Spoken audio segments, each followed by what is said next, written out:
it in a number of ways. First of all, you can use it for directional orientation, just as many animals do. You can utilize it to accelerate and spin up, shall we say, the electromagnetic field of your own bodies that is generated by your body, so that in matching the frequency of the Earth's electromagnetic field, you can feel a little bit more energized by mirroring it and tapping into it. Eventually, you will learn to use the electromagnetic field, as a few isolated individuals throughout your history have learned to use it, to generate unlimited free energy. There are many different things you can do with the electromagnetic field that you have yet to realize.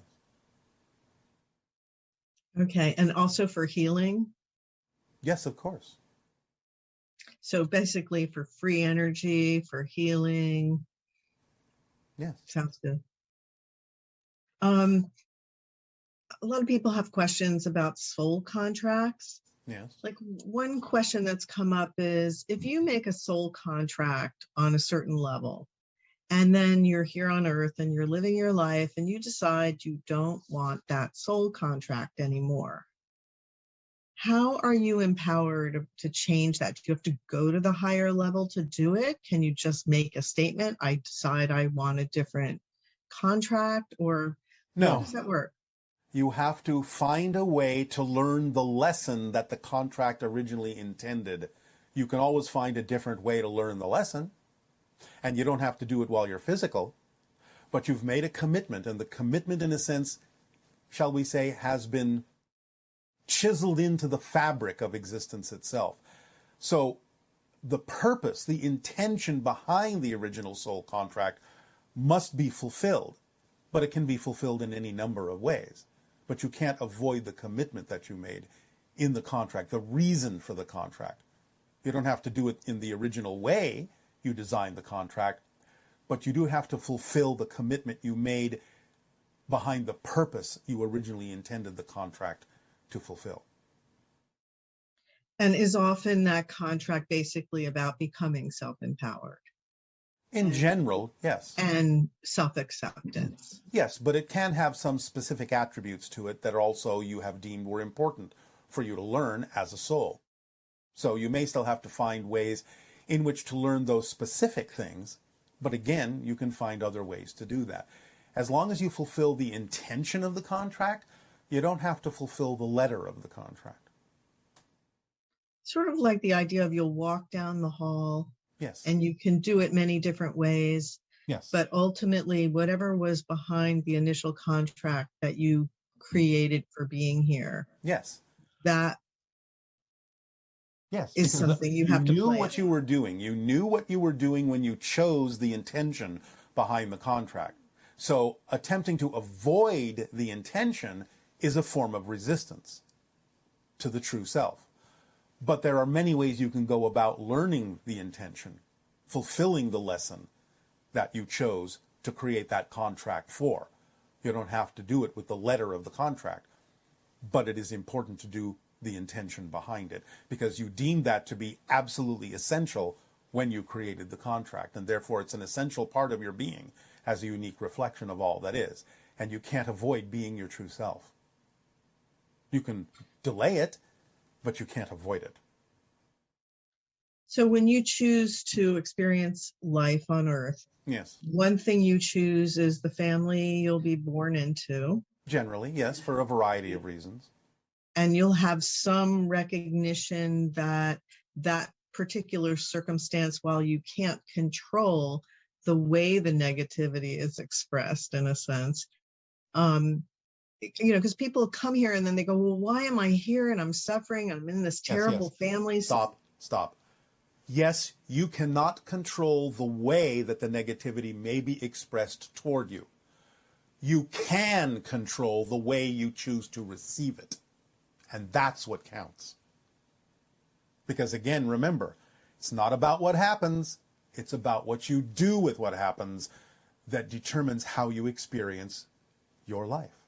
So no, you can't control the way things may come at you, but you can control the way you receive them when you understand that that's what makes the difference. And that may very well be, in most cases, the very lesson that you chose to learn, to control how you receive what is given to you.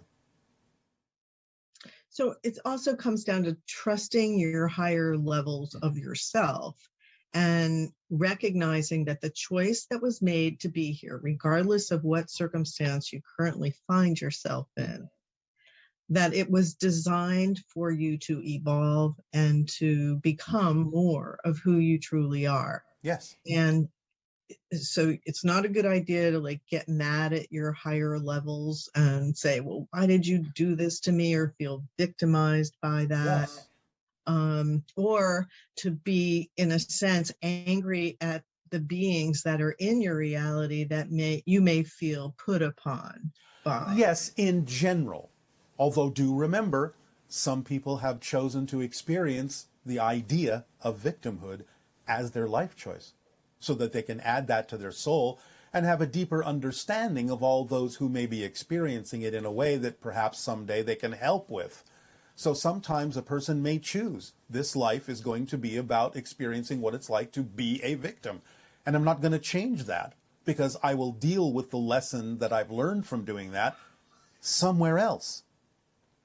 So I'm not saying it's impossible to have a single, shall we say, motive for that particular life and not necessarily be able to change it. That's relatively rare, but it's not impossible. So again, you have to allow for all probabilities and all reasons for the choices that are made. But if you find yourself receiving information that gives you the opportunity to change it, more often than not absolute, but more often than not, the fact that you've attracted information that says you could change that state of being and that mindset is an indication that you can, in this life, do so. Otherwise, if you really were committed to the idea of only being a victim, you would probably never attract any information that would allow you to actually change that state, unless that's part of your victimization theme, is I will see all this information that could tell me I could change, but I absolutely will refuse to connect to it. That's another level of playing the victim to the hilt. But again, that's relatively rare. I'm actually pretty surprised. So actually you can choose a life here that involves victimhood.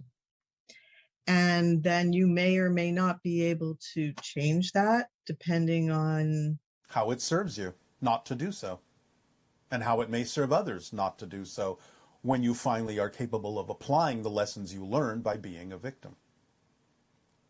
But again, if you do attract information that could change that state, it's unlikely that you are absolutely committed to that state alone. Okay. Would you consider victimization like if someone that's born with a handicap or something like that? No, not necessarily. No. Okay. Again, there are a million reasons why someone may choose that, and they don't necessarily all have to do with victimization. Right. Okay. Okay. Well, it's very interesting to understand how we think at the higher levels. Yeah. First of all, we're immensely grateful for you being here, and you have no idea how much grateful we are. But yes, I do. You are, okay. Especially at this unusual time that we are in. Yes, especially now. Okay, I just have a few quick questions, and I won't take much time. That's all right. Regarding our ET neighbors, I know that we have to be at a vibrational state that we will be able to contact, or they will be able to contact us. Yes, although that's not as necessary for some of them as it is for others. Thank God. All right. So I was asking that it is true, it's our free will, but can we choose them to please contact us, or kind of forcing on us, or somehow kick? It's not about forcing, it's about following the formula, raising your vibration to the appropriate level, and being the kind of person that they would then be natural in contacting. But again, you have to trust the timing. Okay, but I don't believe that humanity is where they will be able to contact. I'm just saying that sometimes a karmic... Here is something perhaps that is important for you to understand. We talk about the idea of disclosure, we talk about the idea of open contact, but remember, depending on the culture that someone belongs to, there are already ongoing contacts happening on a regular basis, and some of these contacts have been going on for generations. It's just that most of you don't know about them because they're usually taking place with people that are more connected to some of the ancient ways, connected to nature, so on and so forth, things that are more representative of the kinds of people and the kinds of relationships that some of the ETs find more compatible.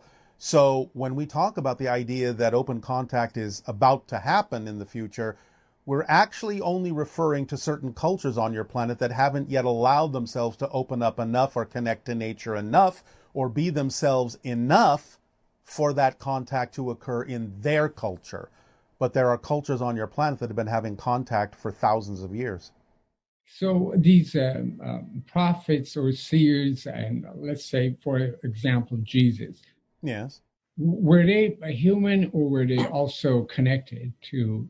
Well, they were human, but they were hybridized like all of you, but they understood how to be fully more what they really were in terms of expressing all the abilities that each of you have, but are lying dormant within you because you're not allowing yourself to realize your full potential. Okay, okay. Will you please help me with this idea that there is no outside reality, and the outside reality is a reflection of my own belief. Yet I see my hand and I see Bashar and I see a lot of people are listening. Yeah. How do I add up that there is no outside reality? You are misinterpreting the idea when we say there is no outside. We mean there's no outside to existence. But you can create a reflection within existence of something that appears to be outside of yourself. In the same way that when you look in a mirror, your reflection appears to be over there.